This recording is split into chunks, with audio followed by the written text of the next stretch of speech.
فرما دی۔ ہمیں بھی اگر کسی کی چغلیاں کرتے ہیں اس سے بھی جا کے معافی مانگیں اور اللہ تعالیٰ سے بھی معافی مانگیں، اللہ تعالیٰ معاف فرما دے گا۔ امام غزالی رحمۃ اللہ علیہ فرماتے ہیں، غیبت کرنے والا اور چغلی کرنے والا اگر توبہ بھی کر لے پھر بھی سب سے آخر میں جنت میں جائے گا، اور اگر توبہ نہ کرے گا تو سب سے پہلے جہنم میں جائے گا۔ اللہ اکبر! دیکھو کتنا بڑا عذاب! جو انسان چغلیاں کرتا رہے، اس کو جان بوجھ کر چغلی کرتا رہے، پھر معافی بھی مانگ لے، پھر بھی سب کے بعد میں جنت میں جائے گا۔ اگر چغلیاں کرتا رہے، معافی نہ مانگے، توبہ نہ کرے، سب سے پہلے جہنم میں جائے گا۔ اللہ اکبر! ایک اور واقعہ عرض کرنا چاہوں گا۔ پرانے زمانے کی بات ہے، اس وقت غلام لوگ بیچ دیا کرتے تھے، ان کی غلاموں کی منڈیاں لگتی تھی۔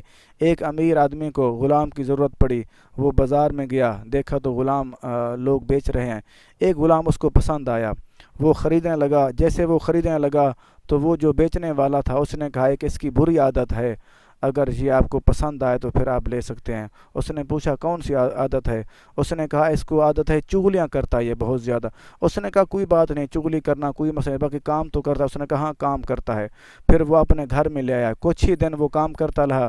ایک دن اس نے اس کی بیوی کو کہا، جس کا وہ مالک تھا، جس کا وہ غلام تھا، تو بیوی کو کہا کہ آپ کا جو گھر والا خاوند ہے یہ دوسری شادی کرنا چاہتا ہے۔ تو وہ تو بڑی ناراض ہوئی، اس نے کہا کیوں کرنا چاہتا ہے؟ پھر اس نے کہا اس کا کیا طریقہ ہے؟ اس نے کہا آپ ایسا کریں کہ جب وہ آئے گھر میں اس کے داڑھی کے بال مجھے کاٹ کر دے دیں، میں آپ کا کام کر دوں گا۔ اس نے کہا ٹھیک ہے، اس کی بیوی نے کہا، اور اس نے اس کے خاوند کو جا کر کہا، اس کے شوہر کو، کہ آپ کی بیوی جو ہے نا یہ آپ کو قتل کرنا چاہتی ہے، آپ کو مارنا چاہتی ہے۔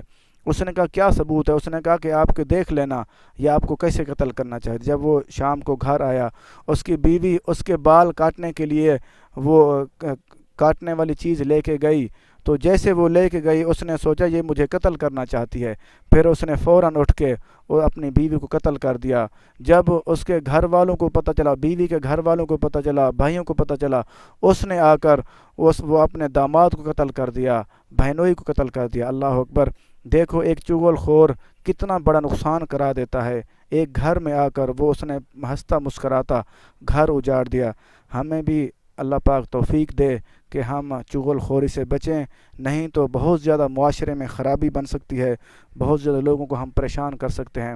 اگر چغل خوری نہیں کریں گے تو پیار محبت کے ساتھ رہیں گے، تو لوگوں کے ساتھ بھلائی کریں گے تو اللہ تعالی ہم سے راضی ہوگا، نہیں تو اللہ تعالیٰ اور اس کے رسول پاک صلی اللہ علیہ وسلم سے بہت زیادہ ناراض ہوگا۔ اللہ تعالی ہم سب کو چغلی سے بچنے کی توفیق دے۔ اللہ تعالی ہم سب کا حامی و ناصر ہو، ہمیں عمل کی توفیق دے۔ اللہ پاک سب کو خوش رکھے۔ اللہ حافظ۔